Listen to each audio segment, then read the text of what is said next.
Hey guys, playing a game of Triumph and Treachery with some of the unplugged gamers tonight, TNT if you will, and I thought I'd give you the lowdown on the scenario that we're playing with today. So, on the table we have a forest divided by a stone wall that has several watchtowers on it. It's protecting a bunch of fields. You can imagine that might be an empire village or something of that sort. And inside the forest there's a mystical tower. A ruined mystical tower because the Empire has previously gone and razed the tower to chase out the old wizard who is taunting the creatures and humans who wandered by in the forest. Anyhow, something's a bit askew because in recent days the trees surrounding the wizard's tower have turned into an autumnal hue, suggesting magical feedback in the area. Anyhow, we're playing Triumph and Treachery with Mike Tiskis, Pat Hill, John Vanas, and myself. And two of the special rules for the scenario: any player who has a general within 18 inches of the wizard tower during the magic phase, but before he declares his opponent, can attempt to bribe the dark wizard that's lying inside. On a 1 or a 2, the wizard turns against him and casts a spell on his units. On a 3 through 6, he gets to cast a free spell that cannot be dispelled on enemy units. The spells include Chill Wind, Doom Bolt, and Blade Wind as well. The other special rule is that in the fields on the other side of the board, if you have a unit with a majority of models inside the field fighting in a close combat, you treat your close combat break tests as cold-blooded because you're foraging for your food and the guys want to defend the vegetables and turn up some parsnips there. So we'll check in with you later, but that's the basic overview of the game.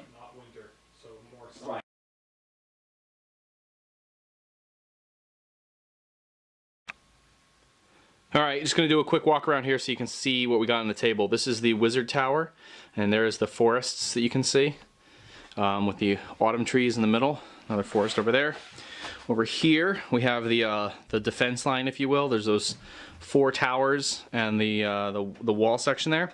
And then there are our crop fields where the peasants will be foraging for food apparently. So that's the table we're going to be playing on.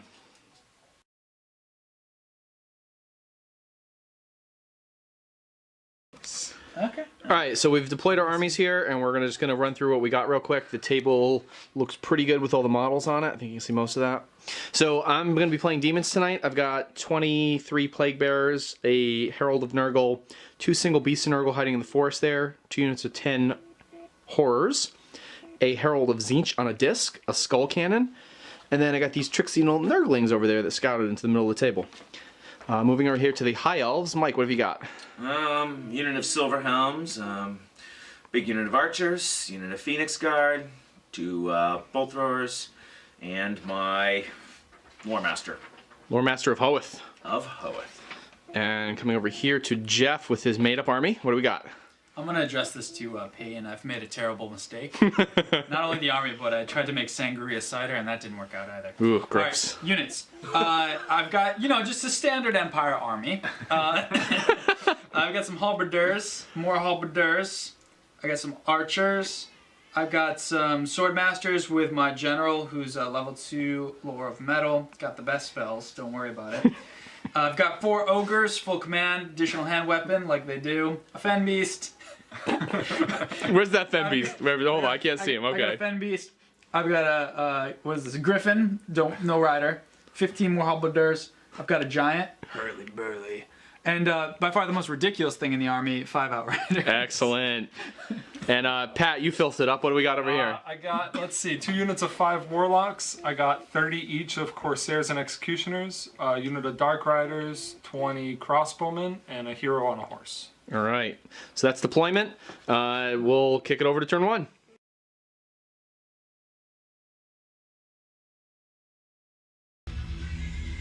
Alright, so end of the first turn here. The demon army advanced a little bit and really did nothing. They got killed an ogre with 1 shot from the cannon. The High Elves went next. And they did less than nothing. They advanced. They danced. Yep, not much happening there. They took a few wounds off of the Horrors. Yep, shot those guys a little bit. Then we come back over here and we got the Dark Elves went next. What happened with them? They shot some outriders, which panicked through the board and died. They charged some halberdiers and killed them, overran into a fen beast. which is where they are now, and basically everyone else just kind of moved up. Warlock took a wound off the Bolthrower. The Warlocks took a wound off the Bolthrower, yes. Yep, both are over there. And then Cheap. the last part of the turn here went to Jeff. Pass. After the Warlocks broke my defenseless halberdiers, even though I paid for shields, they were still defenseless. And the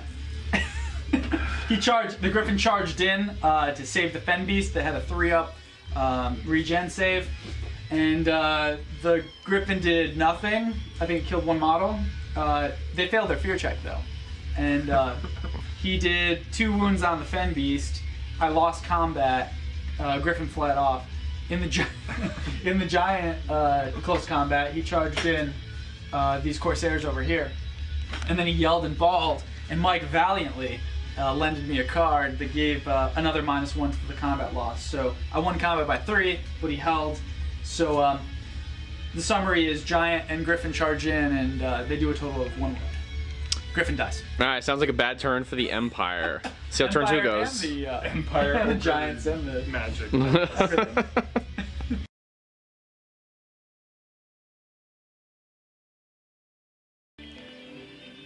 All right, so we're here to recap the end of turn 2. Survey the battlefield. The High Elves were to go first. What happened with the High Elves? The Silverhelms moved up over the wall. They were full strength when they did that. The Phoenix Guard charged the Warlock unit, broke it, and the Warlocks fled successfully. The Bolt Throwers shot at the... what the hell did they shoot at? Executioners, which are Executioners, Yeah, they killed a right. couple And so executioners. did the archers. Killed a couple. Killed a couple. Yep. Killed a couple. And I think that was it. I had a magic phase, and it was Mostly lackluster. lackluster to say the least. Then it went on to the Dark Elf turn. What happened to the Dark Elves? So I charged the Executioners forward into those nerdlings. Everything else basically stayed where it was, and then the fun happened. Warlocks fled through crossbows. Crossbows failed. Their panic ran off the board. There used to be a unit over there. Yeah, they were right here. They're now gone. Giant beat the Corsairs and ran them down. Ooh, dirty. This fight over here doesn't look like it did before, but we'll get to that. Essentially, I lost the Warlock unit, but my general's still alive. And that's it. So that's what I'm down to. All right, then it went over to the Empire. Yeah, what did I do? I feel like I didn't do anything. Won this. Oh, I charged my Giant into the Warlocks that had to flee, so I picked up some points there. Yep. And then I had a unit over here. My Fen Beast killed the last Warlock off of that unit. And then that was about it. And then it was your Wait a turn. minute, what about your peasants moving up to shoot at that Oh yeah, they moved Beast up, of Nurgle? shot at the Beast of Nurgle, and then Don't let the peasants go away. They were important. They had Yeah. lives that They're meant something. archers. Yeah. All right. The Demon turn had a big turn. These horrors here moved up to get out of the way so they can die. There was a Beast of Nurgle over here that charged the archers who fled off the table. Those Plague Bearers also charged the archers. That let the Beast of Nurgle redirect into a unit of ogres that used to be over here, who the Beast of Nurgle summarily, chompled on and then ran down. then There he it's is, off the table. coming off the table, coming back on the table. This Beast of Nurgle needed an 11 to charge the Fen Beast that used to be there. Yeah, he got an 11. That's right. And he killed the Fen Beast and ran into that Dark Elf dude. The general. The general. That guy's gonna eat. Don't one neglect turn. your shooting and your magic phase. Over here in the magic phase, this unit of horrors cast Infernal Gateway on the Silverhelms, who failed to dispel it by 1, and I proceeded to kill 9 of the Silverhelms. But they now have a 6-up regen save from Warp Flame. Hooray! And then in the shooting phase, the Skull Cannon decided to take a pot shot at the Lore Master of Howith. He unfortunately had some bad luck, sir. Yeah. And failed his lookout, sir, due to a card that was played, and he Yeah. was sniped out of that unit by a cannonball. Ouch. Everybody thought it was going to shoot at the giant, but it was not to Hurley be. burley. So that's the end of turn 2.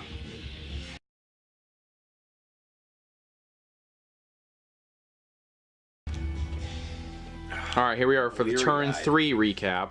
In an unfortunate series of events, the demons got to go twice in a row, back to back. You'll notice that these Plague Bearers charged the Halberders, and over the course of 2 rounds of combat, proceeded to wipe them out. Though they did stay on double ones. Though they did stay on double ones the first round of combat, it was the second round that eventually did them in. The rest of the demons didn't really do a heck of a lot. They grape shot to be honest. Yeah, failed to kill any Silver Helms with the grape shot on the cannon. The Silver Helms, which then you'll see did a number on some things. The Flesh Hounds, I finally remembered to roll for them, in which case they came on the table. Yeah. And the Beast of Nurgle came on and started getting ready to fight this Dark Elf over here. Then we went to the High Elves. No, it was the Empire. Was it the Empire? Okay, Yeah, look at that. Then the Empire. I had held on my double ones, which was set up a perfect flank charge. John couldn't do a combat reform because he had a character and a champion in the front rank. So I had perfect flank charge up. It's not a great combat for me, but it would have been fun. But John played a card that stopped me from being able to charge him. Aw, sad Jeff. Yeah, so instead I moved up real close and then Searing Doomed the crap out of his Tzeentch disc guy. And he died. And he died. He went and Like a died. chump. And I moved my giant closer so that he could come eat something because he's feeling a little hungry. Absolutely. And that was that. And it's Mike's turn. Then we went to the High Elves' turn. What happened to the High Elves' turn? And then you're gonna overrun into me. Well, let's see. That's what you should do. There was for a charge, the Silver Helms charged the cannon, Which you'll see is not there anymore. which they people doubted the ability of my 6 Silver Helms to effectively handle that You hit combat. with like one and then roll. Mike did play a card that gave them +1 strength, which was pretty big. Which I thought gave them strength 7, which obviously was wrong. And then in my shooting phase, I shot a bolt thrower and 22 archers into these flesh hounds and caused 1 wound. Excellent. 1. And then I reformed my Phoenix Guard to lay waste to all the foes that lay in front of them. Excellent. And so they lay waiting to lay waste. Dark Elves? Alright, so I had this nice flank charge set up over here in the archers, but Mike deployed a card that essentially made me fail the charge, so that's why the Dark Riders are where they are. We finally got to fight the Executioner and Nurgling fight that I think was in top of turn 2. It sat there for a long time. Yeah, a real long time, but the Executioners won and overran, of course. That's close to it. This combat here, I did 1 wound to him, and John lost 2 more wounds on his break test. Well, it wouldn't have been a break test except Pat played a played some card to make him win the combat. And then I flubbed my roll a little bit and took 2 more wounds. Yep. So, all right, that's the end of turn 3, and this game is starting to move along pretty well. So we'll see what turn 4 brings.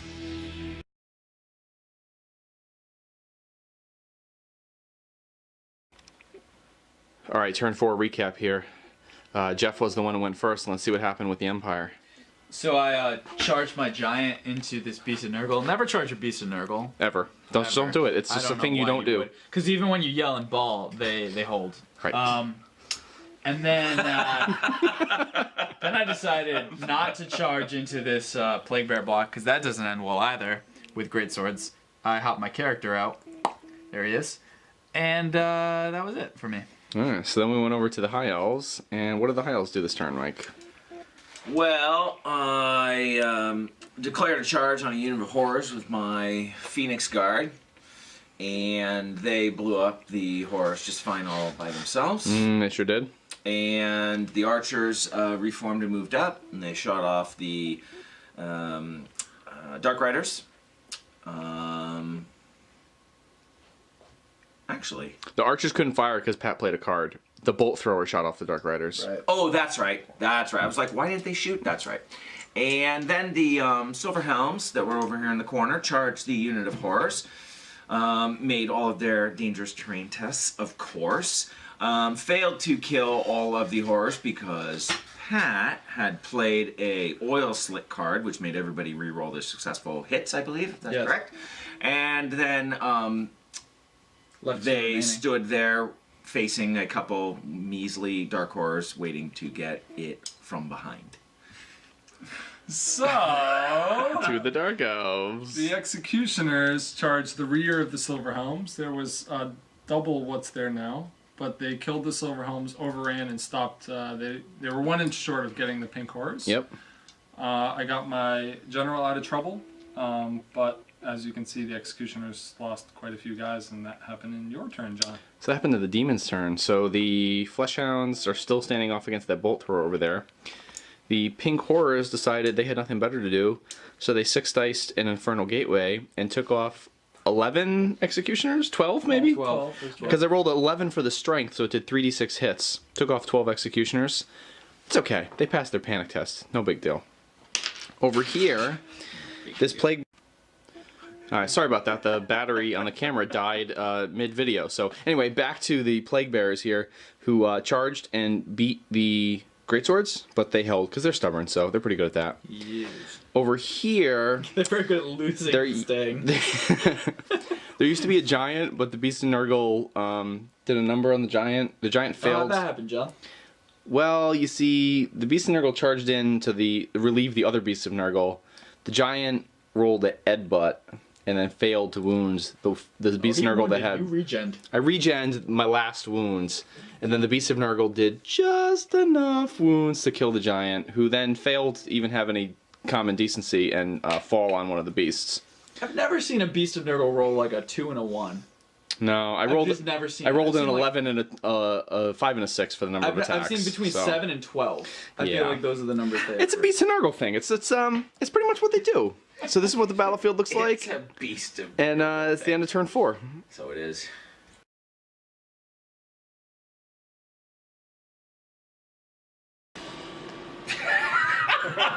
All right. Editing. So we have finished turn 5 here, and this should go pretty quick. Not a hell of a lot has happened. Let's just run across the board here. The fleshhounds did kill the bolt thrower. Yep. The archers moved into the building. Yep.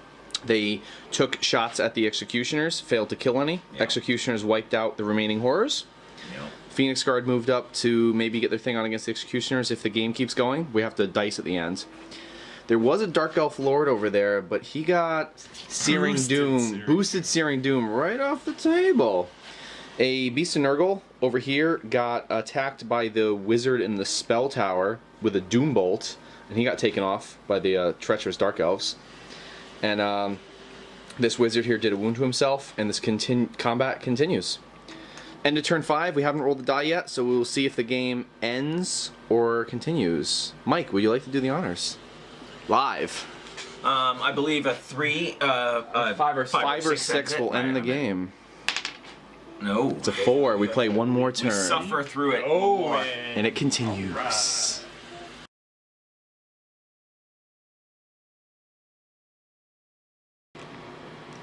Alright, so in the epic conclusion to our game of Triumph and Treachery here, the final turn, which was turn 6 when it all ended here, we rolled a die and it ended on turn 6. So these archers took some pot shots at the executioners. Pat played a card so the Phoenix Guard couldn't charge them. And what it really came down to was this combat here, where the Nurgle troops, just to the man, managed to wipe out the greatswords for all the rest of the points. Wizard survives with 1 wound left. Hey. So, what do we got for totals here in terms of victory points, guys? Jeff, what do you got? I've got 900 gold crowns. 900 crowns. I've been dwindling away to the damn wizard. Actually, a good investment, though. Pat, what did you finish with? I got 1,600. 1,600. Mike, how many did you finish on? If I'm doing my math right, 750. 750. And my pile is right there. That is 2,100. But just for the record, I just want to say that the reason I had such a low count is that my deployment was so far away from the combats, I was unable to really engage the enemy and earn the points that I was duly owed. And I have no models left, the exact opposite.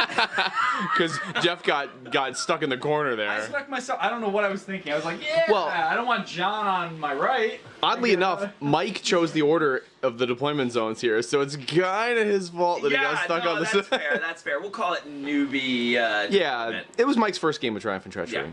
Which is actually, it was very enjoyable. Yeah, so what is your overall impression of the game? I like it. It's a lot more relaxed. You know, it's... For those of us who don't always fare very well in the GT realm, it's a nice alternative to have a little bit laid back and watch other people beat up each other. It's not bad. I like it. Cool. I prefer it. Pat and Jeff, you've played a couple games so far. You So fun. seem to like it. It's my favorite way to play Warhammer. Honestly, I like tournaments fine, but I love Triumph and Treachery. This is fantastic. I mean, just setting up an awesome table, drinking some ciders, playing some silly cards, nice looking models on the table. This is great. Actually, the freedom to have terrain as you see fit Oh yeah, because is a luxury. you play at a tournament and someone be like, "We're absolutely not using any of this.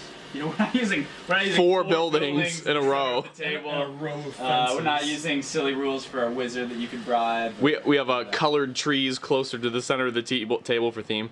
Now, one of the things we wanted to do, this probably should have been on a green table, but this gray surface is the one we already had out, and unfortunately, it's a real pain in the neck to get the green ones at the bottom of the pile. So Yeah, this would have looked a lot nicer. Now with the green, that's, too. I like it. That's the level of detail that we involve in our terrain. The table color is wrong. yeah, look at the contrast there. It's The terrible. whole table should look like this. Yeah. No, it's great though. No, but this was a lot of fun. We had a good time. So, table looked great. Jeff wrote up the rules for the scenario, and it turned out to be a lot of fun. So, Yeah, let's do it again. yeah, good Saturday night game of Warhammer. Thanks for coming, guys. Thank you. Yeah, thanks for having me, man. hosting.